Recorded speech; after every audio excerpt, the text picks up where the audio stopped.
Muito boa tarde, senhores jornalistas. Conforme o relatório epidemiológico emitido há pouco, registam-se 8.251 casos confirmados de Covid-19 em Portugal, o que representa mais 808 casos que no dia de ontem, ou seja, mais 11%.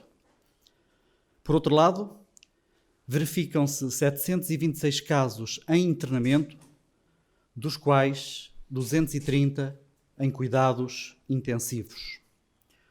Registam-se 187 óbitos que lamentamos, o que representa uma taxa global de letalidade de 2,3% e acima dos 70 anos de 9,1%. Estamos todos a tentar normalizar, dentro do possível, esta situação pandémica em que hoje vivemos. E se me pedissem uma palavra para definir o tempo em que vivemos, diria que é o tempo da adaptação. Os cidadãos adaptam-se às novas rotinas nas suas casas, os profissionais de saúde adaptam-se à prática clínica Covid-19 e o Governo adapta-se sistematicamente a uma resposta a situações dinâmicas e nem sempre previsíveis. Naturalmente que os portugueses não estavam preparados para passarem a viver em casa, em teletrabalho, em teleescola e em isolamento, como também o SNS não estava programado para receber uma pandemia desta dimensão e com características tão particulares e nunca observadas. Mas quer num, quer noutro, a capacidade de adaptação tem sido extraordinária. E em ambas as situações tem havido margem para afinar o que corre menos bem e aprofundar o que está a correr melhor.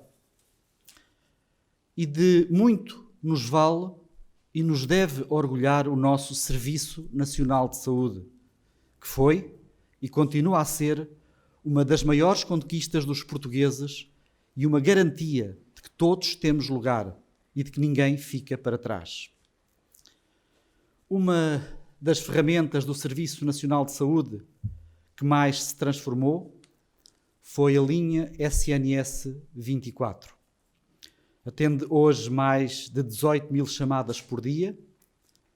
Para que tenham a noção, atendia em média 5 mil antes da pandemia Covid-19. Em março foram atendidas mais de 300 mil chamadas. Antes do primeiro caso Covid-19 em Portugal, a linha SNS 24 contava com cerca de 950 profissionais de saúde. Atualmente, conta com mais de 1.400.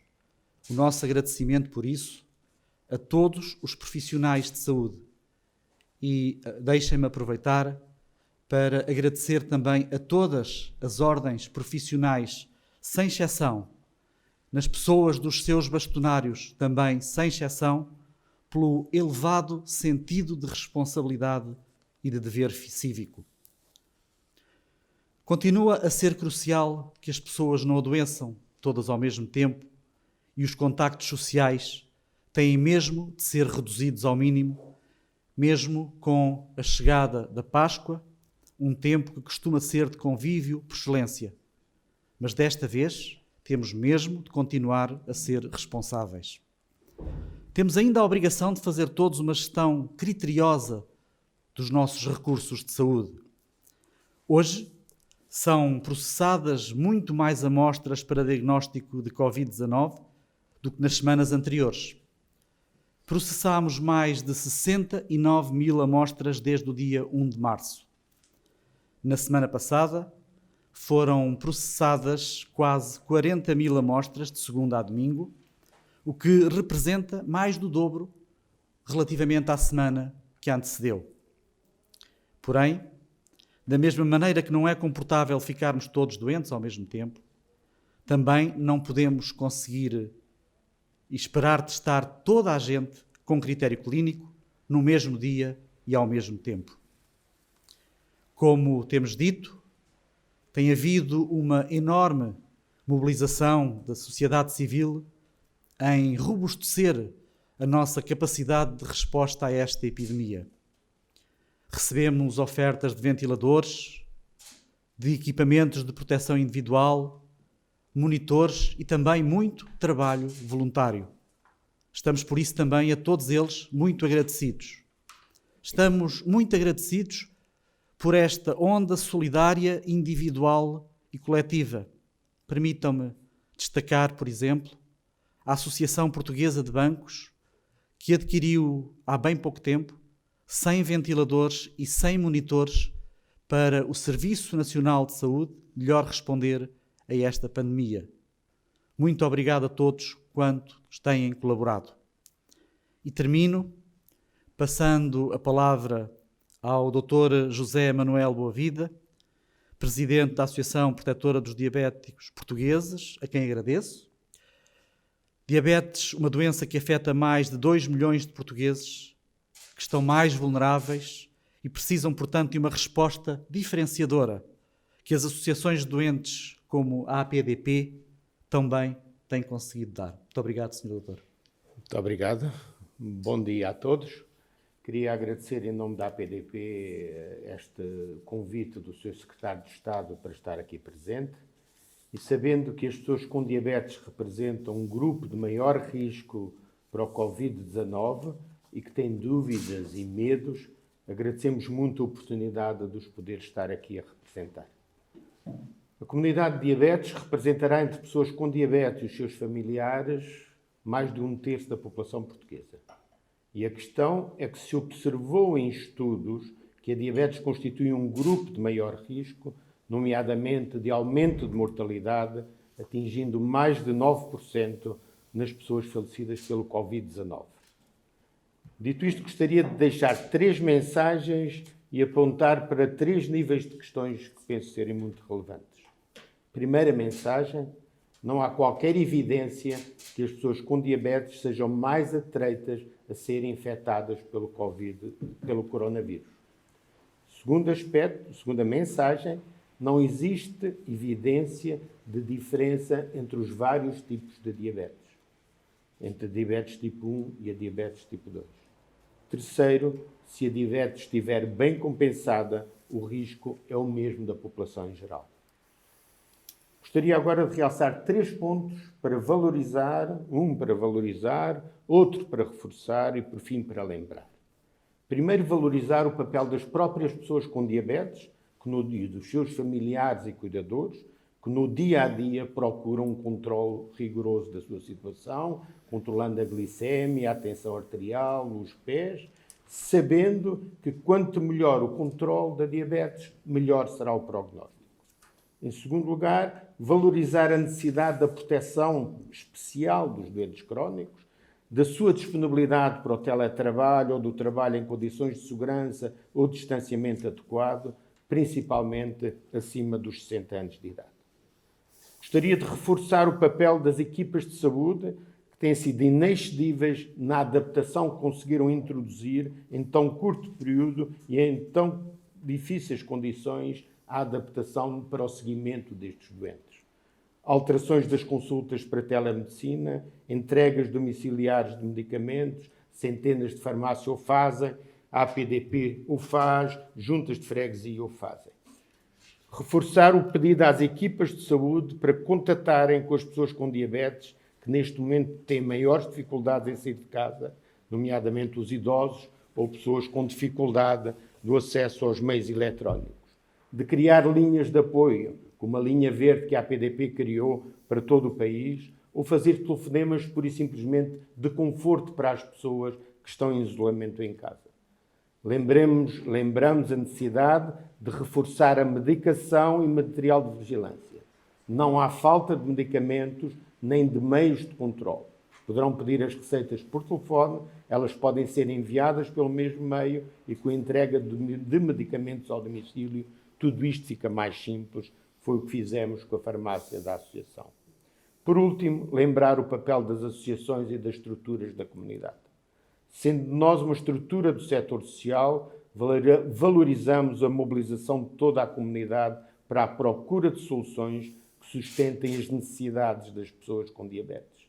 Saliento boas experiências, a partilha que estamos a ter com a Câmara Municipal de Lisboa para o apoio aos sem-abrigos, a colaboração com os lares no apoio sobre as dúvidas das pessoas com diabetes dos lares, a colaboração com as outras associações de doentes através do movimento Mais Participação, são exemplos fundamentais. Recordamos ao Governo que nestes momentos difíceis podem e devem contar connosco. Gostamos de ser ouvidos, de poder explicar as nossas necessidades e anseios para depois nos empenharmos com mais força ainda neste combate. Para isso, temos que ter parcerias sempre presentes na nossa colaboração. Por fim, e para terminar, gostaria de deixar uma última palavra de agradecimento a todos, sem nomes, porque são muitos, que têm participado neste combate e por isso têm sido e continuam a ser para nós uma ajuda fundamental. Bom, olhando para os números de hoje, boa tarde, Maria Marujo da TVI. Olhando para os números de hoje, parece já não estarmos a verificar aquele aumento exponencial que falávamos há semanas. Os números estão a aumentar, ainda assim a abrandar o ritmo. Isto quer dizer que estão a funcionar as medidas de restrição tomadas pelo Governo? Quer dizer que o pior já passou ou que o pior está para vir? E também surgiram aqui algumas dúvidas nos últimos dias em relação a baixas e justificações de faltas. Há enfermeiros infectados que estão de baixa, contraíram Covid em trabalho, que estão a receber a 70% e não a 100%. Também há dúvidas quanto aos trabalhadores que estão em isolamento voluntário. Quem é que passa essa justificação para entregar no trabalho? Obrigada.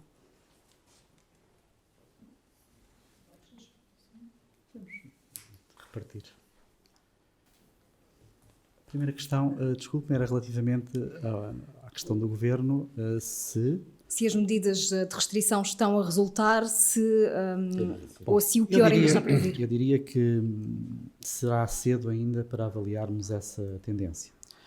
E, como sempre dissemos, o grau de incerteza é grande. Mas é óbvio, não podemos deixar de assinalar que nos últimos dias tem havido um abrandamento dessa tendência, sem que isso nos possa fazer retirar ainda conclusões, porque é ainda cedo para retirar essas tendências, essas conclusões. O que lhe poderei dizer é que estamos disponíveis para não abrandar, para já, estas medidas e, por isso, temos que confiar que, de facto, estas medidas foram bem tomadas, foram tomadas no tempo certo. E, provavelmente, isso sim, alguns desses números estão a dizer-nos exatamente isso, que estas medidas foram tomadas em bom tempo. Mas, como lhe digo, penso que ainda é cedo para retirarmos conclusões.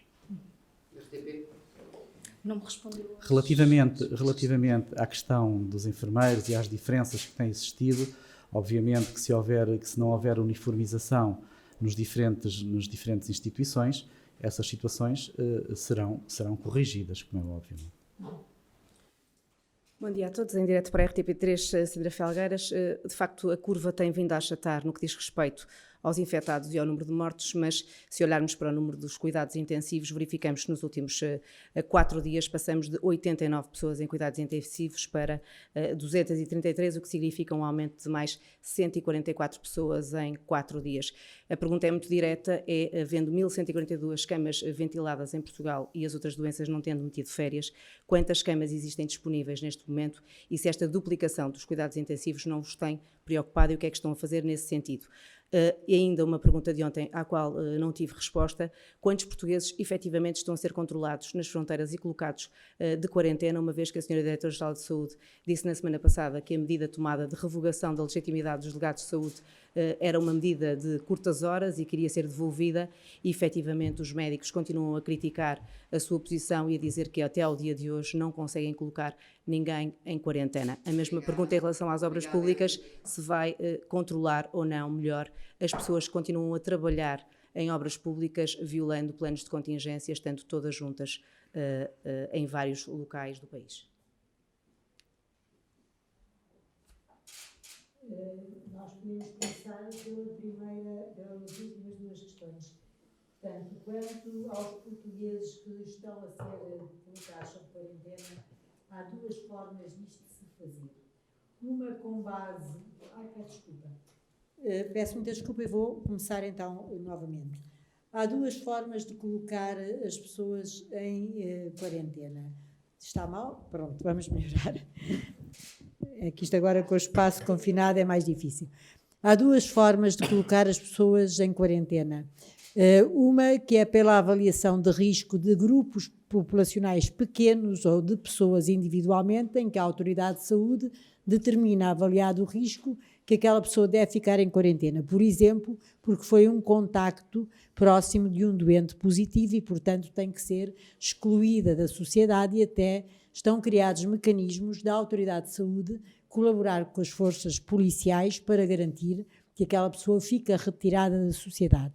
Diferentes são as medidas de retirar pessoas ou de pôr pessoas não em quarentena, porque se chama, como sabe, confinamento obrigatório, de acordo com o decreto que está em vigor, colocar grupos populacionais maiores sob medidas especiais de confinamento.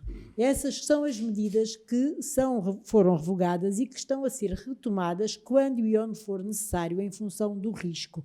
Ou seja, se uma autoridade de saúde avaliar que numa determinada comunidade deve tomar medidas para além deste confinamento obrigatório com base em indivíduos, mas medidas coletivas, propõe essa recomendação à Autoridade de Saúde Nacional, que por sua vez propõe à tutela e depois, de acordo com a legislação em vigor, quer a da Proteção Civil, quer a do Decreto 2A, alguém tomará a decisão de se são necessárias ou não essas medidas. Portanto, este é um mecanismo que está em vigor, estando nós, obviamente, num estado de exceção que se chama estado de emergência.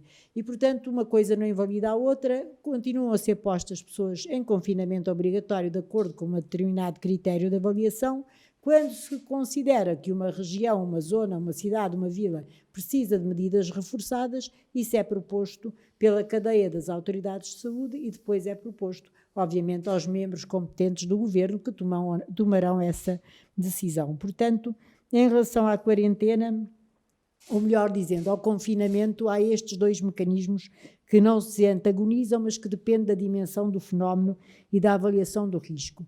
Em relação às obras públicas, há entidades fiscalizadoras e, portanto, neste momento, se estão a cumprir as regras que deviam estar a ser cumpridas, a fiscalização tem mecanismos para, junto das entidades empregadoras, garantir que estes profissionais estão a ser protegidos e, portanto, apelamos às entidades fiscalizadoras que, de facto, vejam se nas empresas, nas obras, seja onde for, estão a ser cumpridas as recomendações do estado de emergência e as recomendações do distanciamento social, nomeadamente.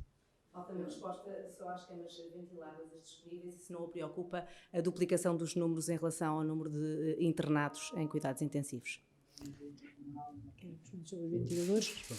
Como sabem, em relação aos ventiladores e às camas ventiladas, o país está a fazer um esforço grande de aumentar a sua capacidade e uma das formas de aumentar a capacidade é não manter ventiladores ocupados por situações, como sabem, nomeadamente as cirúrgicas que podiam ser enfim, diferidas no tempo. Portanto, há aqui mecanismos de aumentar a capacidade de ventilação para além das compras que estão previstas. Quanto ao número de pessoas que vão indo para intensivos, obviamente estes números têm que ser observados muito de acordo com a estrutura etária que nos está, de facto, neste momento a ser internada. Nós somos um país com uma população envelhecida, muitos dos doentes que estão em hospitais são dessa população envelhecida e, portanto, têm patologias, foi aqui dito, eles não têm, enfim, mais vulnerabilidade para ser infectados pelo vírus, mas têm um risco acrescido de complicar ou de ter necessidade de cuidados intensivos e será essa dinâmica que se poderá estar aqui a verificar. Dito isto, estes números que mencionou carecem, volto a dizer, de que agora, clínicos, epidemiologistas e especialistas vejam de facto o que se está a passar, nomeadamente o intervalo de tempo que medeia entre o internamento e a ida para intensivos e, obviamente, a condição de base de todas estas pessoas. É diferente ser um adulto saudável ou ser uma pessoa idosa com várias patologias. Portanto, respondendo claramente à sua pergunta, estamos muito atentos e temos que aprofundar a análise destes dados para perceber se isto corresponde a populações de risco. Deixe-me só, se me permite, Sra. Diretora-Geral, acrescentar, porque penso também é uma informação importante e, como referiu, temos uma capacidade de ventilação de cerca de 1.142 ventiladores, cerca de 525 em unidades de cuidados intensivos, cerca de 480 em blocos operatórios e com uma capacidade de expansão de cerca de 134. Aproveito para dizer que, em conjunto com aquilo que são as aquisições centrais que o Governo fez, em conjunto que são as disponibilidades oferecidas por outras entidades, como aquelas que eu hoje referi e outras que também já referimos, pretendemos, obviamente, a muito curto prazo, duplicar a nossa capacidade de ventilação em Portugal, o que nos prepara cenários que poderão não ser os melhores e, portanto, temos que estar sempre preparados para o pior e esperar o melhor, como é óbvio. Ana Henriques Lusa, boa tarde. Eu gostava de perguntar se há locais específicos ou se estão previstos para as forças de segurança, PSP, GNR, CEF, poderem fazer os testes em caso de apresentarem sintomas conforme existem para os profissionais de saúde. Portanto, em relação aos testes de pessoas sintomáticas, como já foi dito, nós temos que ter em conta primeiro a gravidade clínica. Portanto, uma pessoa sintomática, uma pessoa que adoece, a maior parte, como sabem, cerca de 80% destas pessoas têm sintomas ligeiros e é seguida no seu domicílio e é testada em ambiente domiciliário e depois os outros 20% ou vão para cuidados de saúde primários, ambulatório, ou para uma urgência hospitalar e alguns serão internados. Portanto, seja qual for o cidadão que tenha uma situação de sintomas, será testado de acordo com a gravidade desses sintomas em domicílio, em centro de saúde ou em hospital. E o que determina, de facto, o fluxo destas... E serão todos isolados. Obviamente, uma pessoa com sintomas, mesmo antes de sabermos o resultado do teste, tem que ficar em isolamento. Essa é a regra básica, independentemente da profissão. Depois, os testes são de acordo com a sua condição clínica também, independentemente da profissão. Está bem? Portanto, a regra número 1 é, tem sintomas, fica isolado. Regra número 2, faz-se uma requisição para um teste. E depois, em função dos sintomas, vai para um sítio ou para outro, sendo que pode ficar em domicílio, e isso é independente da profissão. Pergunta para a videoconferência do Diário Notícias. Bom dia, Rita Rato Nunes, Diário de Notícias. Gostaríamos de saber quantas pessoas acreditam as autoridades de saúde que podem estar infectadas, mas que ainda não estão contabilizadas em Portugal. Foi noticiado ontem que seriam cerca de 3.000. Este número é verdadeiro e, se sim, o que o justifica? Queríamos ainda saber se está a ser pensado em endurecimento do estado de emergência e que medidas estão a ser pensadas. Obrigada. Bem, creio que posso responder já à última questão, que é o estado de emergência, não compete a nenhum de nós aqui decidir e, portanto, sobre isso não nos pronunciaremos. Relativamente à outra questão, é bastante interessante essa pergunta e as pessoas da matemática estão a estudá-la. Há sempre um atraso, obviamente, no número de casos que está notificado por uma razão muito simples. As pessoas adoecem num determinado dia com sintomas ligeiros e só entram no radar do sistema de saúde quando procuram apoio de profissionais de saúde, seja através de uma linha telefónica, seja presencial.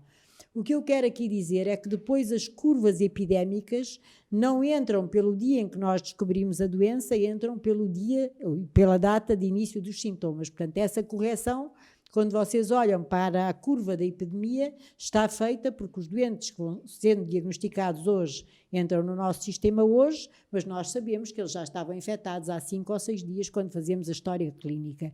E, portanto, há aqui, de facto, um atraso, aqui em todo o mundo, entre o que é a data da infecção, a altura em que as pessoas ficaram infectadas, a data em que se manifestam os sintomas, que é a altura em que as pessoas sabem que podem estar infectadas, e a data em que as pessoas procuram cuidados de saúde. E, portanto, estas 3 datas têm que ser consideradas e as curvas epidémicas depois contam a partir da data de início dos sintomas.